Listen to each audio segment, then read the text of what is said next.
नमः शिवाय दोस्तों, स्वागत है आप सभी का आपके अपने YouTube चैनल खुशहाल ज़िंदगी में।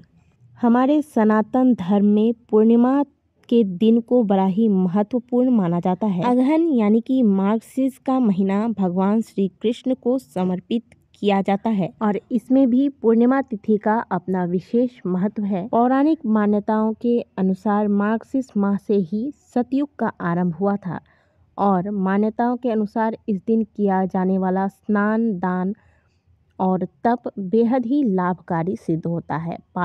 इस दिन भगवान विष्णु तथा माता लक्ष्मी की पूजा अर्चना करने से विशेष कृपा की प्राप्ति होती है तथा इस दिन तुलसी के जड़ की मिट्टी से अथवा पवित्र नदी, सरोवर या कुंड में स्नान करना चाहिए। कहते हैं कि इस दिन किए जाने वाले दान का फल अन्य पूर्णिमा की तुलना में 32 गुना अधिक मिलता है, इसलिए इसे 32वीं पूर्णिमा भी कहा जाता है।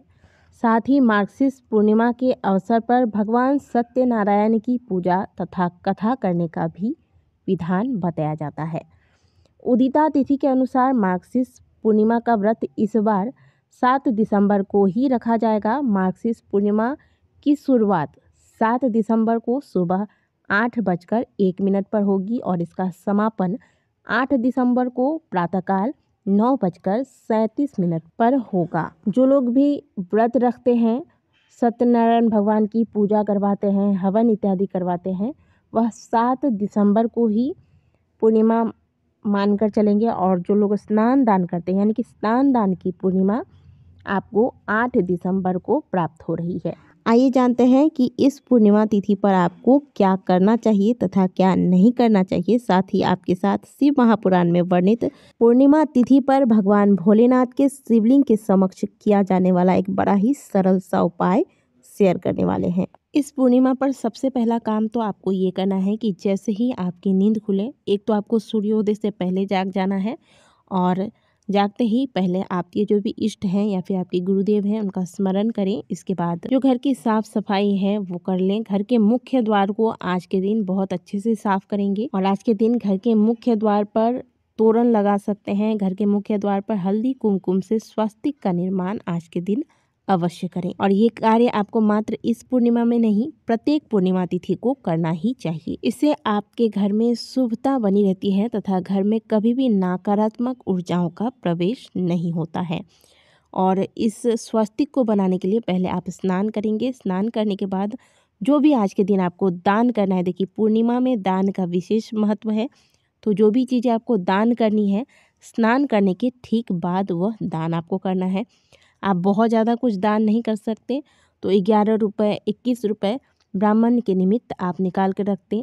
कच्चे चावल, दाल, सब्जियां निकाल कर आप रख सकते हैं, जिसे कि हम सीधा कहते हैं।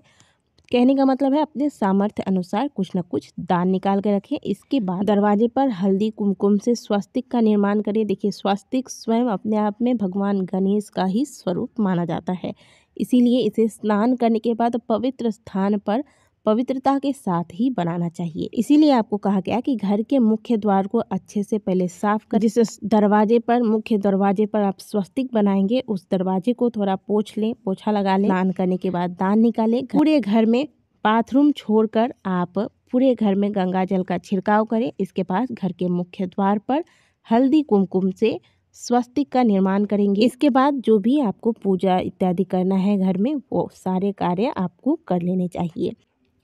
भगवान श्री हरि विष्णु तथा माता लक्ष्मी की कोई संयुक्त फोटो है तो इनकी विधि पूर्वक पूजा अर्चना कीजिए। पुष्प, अक्षत, बिल्वपत्र, धूप, दीप, नैवेद्य इत्यादि इन्हें अर्पित कीजिए। आज के दिन क्योंकि पूर्णिमा तिथि है तो यदि आपके घर के आसपास पीपल वृक्ष है तो आप पीपल वृक्ष की पूजा भी आज के दिन अवश्य कीजिएगा। आपको हमने कई बार अपने वीडियोस के माध्यम से बताया है कि पूर्णिमा तिथि पर महादेव की विशेष विधि से पूजा अर्चना करनी चाहिए, क्योंकि पूर्णिमा का सीधा संबंध चंद्रमा से है और जो भी लोग पूर्णिमा का व्रत रखते हैं वह चंद्रदेव को अर्घ देने के बाद ही अपने व्रत को खोलते हैं और चंद्रदेव को महादेव ने ही अपने भाल पर धारण कर रखा है तथा महादेव का एक नाम चंद्रेश्वर भगवान भी है। चंद्रेश्वर यानी कि चंद्र के ईश्वर। इसलिए चंद्रमा की पूजा करने से पहले, चंद्रमा को अर्घ देने से पहले महादेव की पूजा करना बहुत ही आवश्यक है। इसलिए आज के दिन महादेव की पूजा आराधना अवश्य कीजिएगा। भले 1 लोटा जल ही सही, आप आज के दिन महादेव को अवश्य अर्पित कीजिएगा। शिव महापुराण के अंतर्गत वर्णित एक बड़ा ही सुंदर सा उपाय आपको बता रही हूँ। यदि आपकी कोई पुरानी कामना है जो पूर्ण नहीं हो रही है, कोई काम बार बार अटक रहा है, तो ऐसे में आप पूर्णिमा के दिन इस उपाय को अवश्य कीजिएगा। आप महादेव के मंदिर चले जाएं। इस उपाय को आप प्रातःकाल भी कर सकते हैं, शाम के वक्त भी कर सकते हैं, लेकिन ध्यान रखिएगा क्योंकि स्नान दान की पूर्णिमा 8 दिसंबर को आपको बताई गई है और पूर्णिमा तिथि इस दिन प्रातःकाल को समाप्त हो जाएगी। तो बेहतर होगा कि इस उपाय को आप 7 दिसंबर को करें और अगर 8 दिसंबर को कर रहे हैं तो पूर्णिमा तिथि समाप्त होने से पहले कर लें। इस उपाय के लिए आपको महादेव के मंदिर जाना है। मंदिर जाते वक्त 1 लोटा जल ले लें। यह जल आप तांबे के लोटे में लेंगे। 1 बेलपत्र लेना है और 1 चावल का दाना जो कि टूटा ना हो, सफ़ेद चावल लेना है। अब आप महादेव के मंदिर जाएं।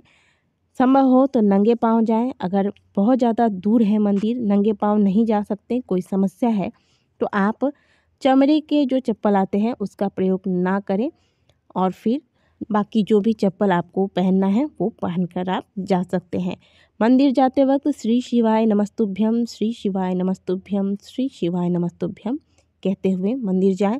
मन ही मन जाप करते रहें और मंदिर पहुंचकर महादेव के शिवलिंग पर जो आप चावल का दाना लेकर गए हैं, आखा चावल का दाना, वह श्री शिवाय नमस्तुभ्यम कहते हुए अर्पित कर दें।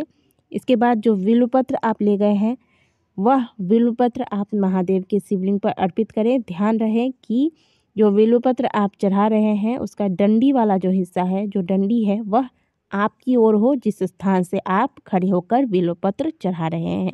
चढ़ाना कैसे है आपको, जैसे आपने चावल का दाना श्री शिवाय नमस्तुभ्यम कहकर शिवलिंग पर चढ़ाया, उसी चावल के दाने के ऊपर आपको यह बिल्वपत्र अपनी कामना कहते हुए श्री शिवाय नमस्तुभ्यम कहकर चंद्रमौली महादेव का स्मरण करते हुए और यह बिल्वपत्र शिवलिंग पर अर्पित कर दीजिए।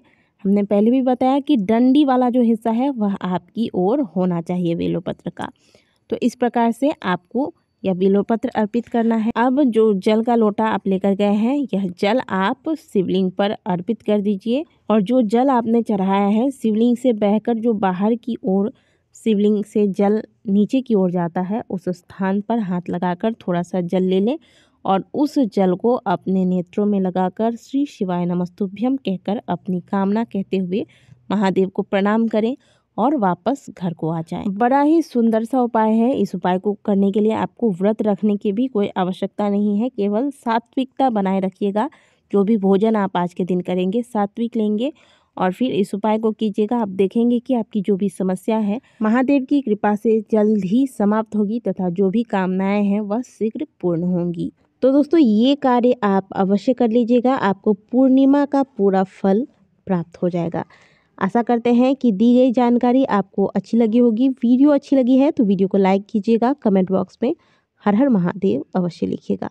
मिलते हैं आपसे अगले वीडियो में, तब तक के लिए ओम नमः शिवाय, हर हर महादेव।